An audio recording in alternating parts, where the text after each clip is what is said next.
Assalamualaikum warahmatullahi wabarakatuh. Saya perwakilan dari kelompok saya yang beranggotakan saya Muhammad Rahman Zain dan Saya Rafiqul Auli. Saya Muhammad Iqbal. Saya Rasyal Farizi Ramadan.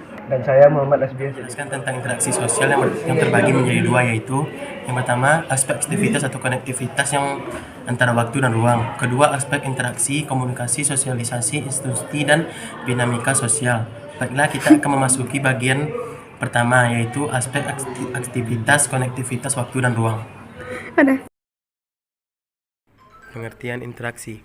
Kodrat manusia sebagai makhluk sosial adalah keinginan untuk selalu hidup bersama dengan orang lain dalam suatu kelompok atau masyarakat.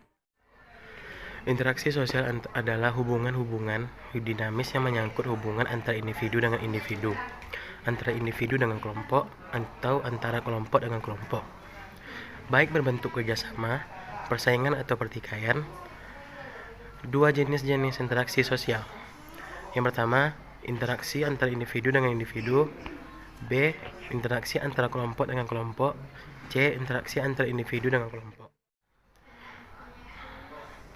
3 syarat terjadinya interaksi sosial. A. Kontak sosial. Kontak sosial merupakan aksi individu atau kelompok dalam bentuk isyarat yang memiliki makna bagi pelaku dan si penerima, dan si penerima membalas aksi itu dengan reaksi. Kita membedakan kontak berdasarkan cara, sifat, bentuk, dan tingkah hubungannya.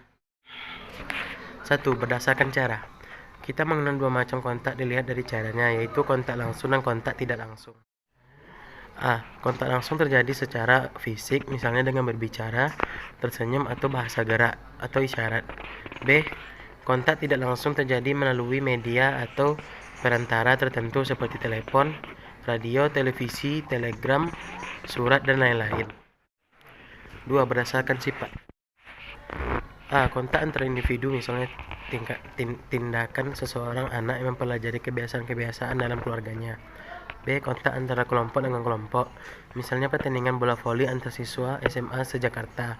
C. Kontak antara individu dengan kelompok, misalnya tindakan seorang guru yang sedang mengajar siswanya agar mereka mempunyai persepsi yang sama tentang sebuah masalah. Contohnya guru tari yang melatih beberapa murid sehingga terjadi persamaan gerak di antara mereka. 3. Berdasarkan bentuk. Dilihat dari bentuknya, kita mengenal dua macam kontak, yaitu kontak positif dan kontak negatif. A. Kontak positif mengarah pada suatu kerjasama, misalnya seseorang pedagang melayani pelanggannya dengan baik dan si pelanggan merasa puas dalam transaksi tersebut.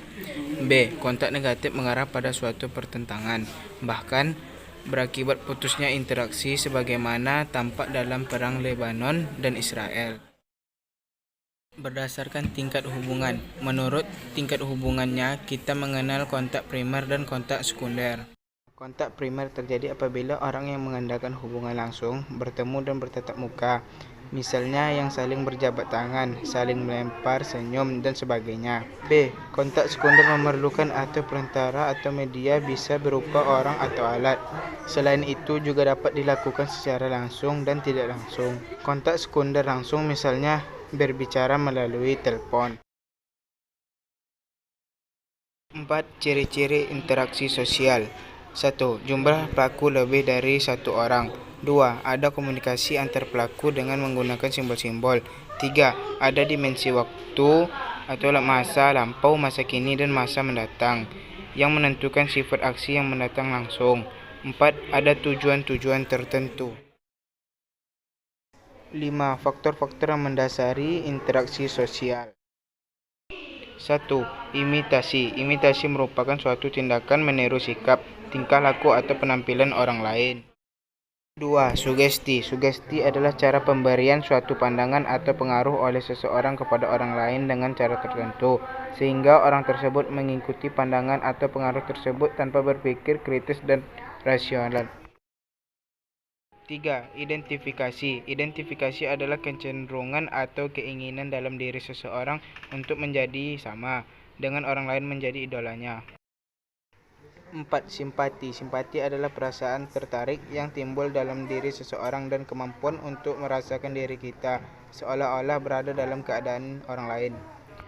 5. Motivasi. Motivasi merupakan dorongan, rangsangan, pengaruh yang diberikan oleh individu kepada individu lain sehingga individu yang diberi motivasi menuruti dan melaksanakan apa yang diberikan itu secara kritis, rasional, dan penuh rasa tanggung jawab.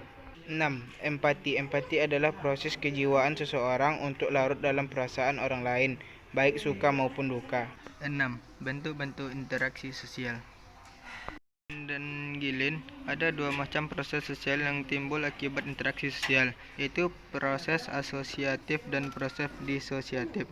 Kita mengenal 4 bentuk proses asosiatif, yaitu kerjasama, akomodasi, asimilasi, dan akulturasi. Kemudian kita juga mengenal 3 bentuk proses disosiatif, yaitu persaingan, kontravensi, dan konflik. 2. Pengertian komunikasi. Komunikasi adalah suatu proses ketika seseorang atau beberapa orang, kelompok, organisasi, dan masyarakat menciptakan dan menggunakan informasi agar terhubung dengan lingkungan dan orang lain. Pada umumnya, komunikasi dilakukan secara lisan atau verbal yang dapat dimengerti oleh kedua belah pihak. Fungsi komunikasi: menyampaikan informasi, mendidik, menghibur, mengaruhi.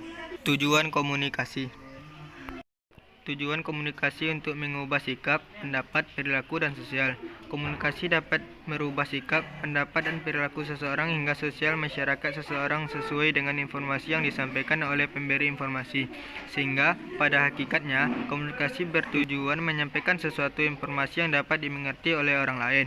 Informasi tersebut kemudian diharapkan menghasilkan umpan balik berupa perubahan positif dari si penerima informasi. Jenis-jenis komunikasi.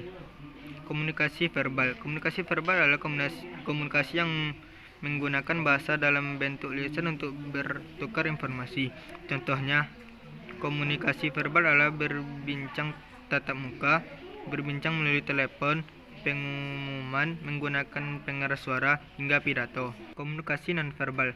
Komunikasi nonverbal adalah komunikasi yang menggunakan bahasa dalam bentuk bukan lisan.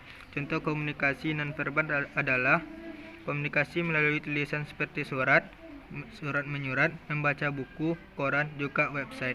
3. Pengertian sosialisasi. Sosialisasi adalah usaha memasukkan nilai-nilai budaya terhadap individu sehingga individu tersebut menjadi bagian masyarakat. Proses sosialisasi merupakan pendidikan sepanjang hayat melalui pemahaman dan penerimaan individu atas peranan di dalam suatu kelompok. Proses sosialisasi. Internalisasi nilai-nilai. Proses penanaman nilai dan norma sosial ke dalam diri seseorang yang langsung sejak lahir hingga meninggal. Enkulturasi. Proses pengembangan diri nilai-nilai budaya yang sudah tertanam dalam diri seseorang dan diimplementasikan dalam perilaku sehari-hari. Pendewasaan diri. Proses berlangsung internalisasi dan kulturasi secara terus-menerus hingga membentuk suatu kepribadian. Macam sosialisasi. Sosialisasi primer. Sosialisasi yang pertama kali dijalani oleh manusia semasa kecil.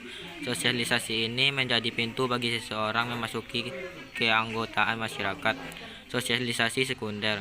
Proses sosialisasi lanjut setelah sosialisasi primer yang memperkenalkan individu ke dalam kelompok tertentu dalam masyarakat. Kedua proses tersebut berlangsung menyeluruh di tempat tinggal dan tempat kerja. Dalam dua tempat tersebut terdapat sejumlah individu dalam suatu situasi yang sama, terpisah dari masyarakat luas dan jangkauan tertentu. Syarat terjadinya sosialisasi. Terdapat beberapa faktor terjadinya sosialisasi, diantaranya: 1. Yang disosialisasikan merupakan informasi yang akan diberikan kepada masyarakat berupa nilai, norma, dan peran. 2. Bagaimana cara mensosialisasikan melibatkan proses pembelajaran. 3. Siapa yang mensosialisasikan, institusi, media massa, individu, dan kelompok. Fungsi sosialisasi. Sosialisasi dapat dilihat dari dua sudut pandang, yaitu sudut pandang individu. Sosialisasi berfungsi sebagai sarana pengenalan, pengakuan, dan penyesuaian diri terhadap nilai-nilai, norma, dan struktur sosial. Dengan hal tersebut, seorang individu bisa menjadi masyarakat yang baik, di mana masyarakat baik adalah warga yang memenuhi harapan umum warga masyarakat lainnya. Kepentingan masyarakat. Sosialisasi berfungsi sebagai sarana pelestarian, penyeluasan, dan pewarisan nilai-nilai serta norma sosial. Nilai dan norma terpelihara dari generasi ke generasi dalam masyarakat tersebut. Tujuan sosialisasi. Setiap orang dapat hidup dengan baik di tengah-tengah masyarakat jika menghayati nilai dan norma dalam kehidupan. Setiap orang dapat menyesuaikan tingkah laku dengan harapan masyarakat yang memiliki budaya, di mana budaya tersebut mengikat para warga. Setiap orang dapat menyadari keberadaan dalam masyarakat sehingga individu tersebut mampu berperan aktif dan positif dalam kehidupan sehari-hari. Setiap orang mampu menjadi anggota masyarakat yang baik. Keutuhan masyarakat dapat terjadi bila di antara warganya saling berinteraksi dengan baik. Interaksi tersebut didasari dengan peran masing-masing. 4. Pengertian institusi sosial. Institusi sosial adalah sistem dari proses sosial yang menyatu antara tata kelakuan dan hubungan sosial yang terpusat pada aktivitas yang bertujuan untuk memenuhi kebutuhan hidup masyarakat sebagai makhluk sosial ataupun makhluk ekonomi. Ciri institusi sosial: memiliki tujuan atau fungsi jelas, memiliki simbol atau lambang, memiliki tata tertib tertulis dan tidak tertulis, memiliki aturan mengikat, mencerminkan nilai dan norma sosial dalam masyarakat, memiliki kelengkapan sarana prasarana, memiliki jangka waktu tertentu. Fungsi institusi sosial. Fungsi institusi sosial adalah memberikan pedoman bersikap atau bertingkah laku pada masyarakat, menjaga keutuhan masyarakat, dan memberikan pedoman kepada masyarakat untuk mengadakan sistem kontrol sosial. Institusi sosial: institusi keluarga, institusi pendidikan, institusi ekonomi, institusi politik, institusi keagamaan, institusi keuangan, institusi kemasyarakatan, institusi kebudayaan, institusi hukum, institusi kesehatan. 5. Pengertian dinamika sosial. Dinamika sosial adalah perubahan sosial yang terjadi akibat adanya interaksi dalam dua atau lebih individu dalam suatu masyarakat yang memiliki hubungan psikologi secara jelas dalam situasi yang alami. Dalam dinamika masyarakat dapat terjadi interaksi sosial, kelompok sosial, dan kelas sosial. Ciri dinamika sosial: 1. Memiliki kerjasama motif antara individu satu dengan individu lainnya. 2. Munculnya dampak-dampak interaksi. 3. Adanya penciptaan tatanan maupun kelompok sosial. 4. Berlandaskan norma. Aspek dinamika sosial: sistem sosial, pola umum, tingkat perhitungan yang jelas, tingkat keseimbangan, tuntunan terhadap proses terjadinya perubahan sosial. Contoh dinamika sosial: pertambahan jumlah penduduk, segregasi sosial, pemecah kelompok sosial.